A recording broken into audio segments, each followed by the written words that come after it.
Broadcasting from the Business RadioX studios, here is your R3 Continuum Playbook. Brought to you by Workplace MVP sponsor R3 Continuum, a global leader in workplace behavioral health, crisis, and security solutions. Hi everyone, my name is Shay McNally, Digital Marketing Project Lead at R3 Continuum. On this episode of the R3 Continuum Playbook, we'll be featuring a segment from a recent webinar presented by R3 Continuum's Associate Director of Strategic Solutions, Sarah Hathaway. This recent webinar is titled Empowering Yourself, How You Can Be a Catalyst for Change in the Workplace. In this short segment from her webinar, Sarah talks about how employees can become workplace champions and create a more positive culture in their workplace by utilizing the strategies she outlines. So I think let's move forward and kind of go over, what are some actual strategies to go about creating change? Yes. And you really led into some of these specific points. The first one is identifying your allies. So who is most likely to be in alignment with me on this change? And then also your obstacles. Who are the people that are probably not going to be on board right away? Now, when I say obstacles, this doesn't mean that these people are just a problem to be solved, but they may present some barriers, and we want to be aware of those barriers so that we can start to identify, okay, how do I address that challenge? This person has a very different viewpoint than me, or this person is really committed to the status quo. What might influence them toward this change, or what's important to them, and why is the status quo important? So that's where the next step is just really getting the perspectives of other people. Our viewpoint may not be the right viewpoint, and maybe there's not only one right viewpoint. Maybe there are reasons that these other views are important too. So we want to do a little bit of perspective taking to really understand, where's everyone else at? Are people really motivated for this change? Do they see the need that you see? Or are there other things driving their perspective, other things of importance to them? So you really want to tap into that motivation of what's important and recognize again that that may not be the same for everyone. So some people, it might be a really passion-driven change of, this is important for, for the well-being of our company, for the well-being of our employees, while others may be a little bit more methodical about their decision making. And so it might be a business driven choice of, well, this is going to drive profits or reduce costs, and the return on investment is really important. So what's that individual's motivation, or what's the group motivation, and be able to tap into those different areas and what motivates individual people. Now, I mentioned that idea of the status quo. There is value oftentimes in the status quo. We wouldn't generally be in the situation that we're in, even if it's not the ideal situation. We wouldn't be dealing with a status quo if there wasn't some purpose for it. The status quo generally serves a purpose, even if it's just for stability and consistency.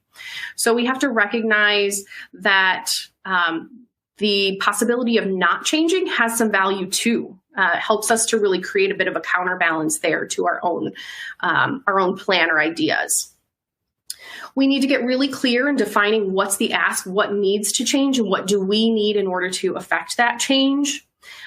Get that buy-in, as we talked about, and ultimately start to identify, if I can't have all of what I want to change, if we can't have all of this, if that's not possible, where are the areas where we might be able to compromise? Where can we kind of pare back the goals or the plan, or where can we maybe start small to build up a little momentum toward the change?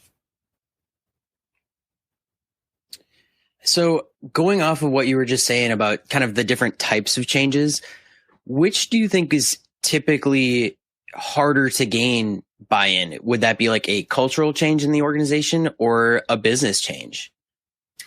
It could be really any of them. That's a good question. I think cultural changes can be harder in some ways because they're more difficult to define at times. It's more of a sort of nebulous shift, right? process changes are very clear. When we're working with widgets, I can, replace this widget with that one, or, replace the phone call here with an email.